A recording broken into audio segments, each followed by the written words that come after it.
Ja viem, že ho milujete a že možno bude prezident, ale Peter Pellegrini. Veď my pôsobíme úplne komicky a oni sa nám smejú a rastie im chuť.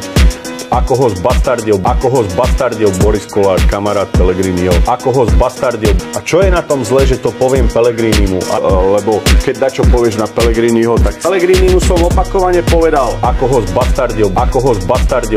zbastardil Peter Pellegrini. Pellegrini vysedáva s Čaputovou. Ja s Čaputovou nechodím piť kávu ako Pellegrini.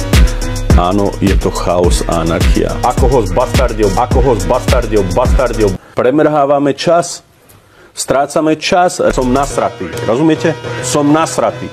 Premrhávame čas, strácame čas. Ja som nešiel do vlády preto, aby Pellegrini, ja keď sa pýtam, či Pellegrini a toho naivného Pellegriniho lákate do osídel, lebo on si myslí, keď bude prezident, tak proste už hádam sa stane polobok. Rastie im chuť, premrhávame čas, strácame čas, rastie im chuť.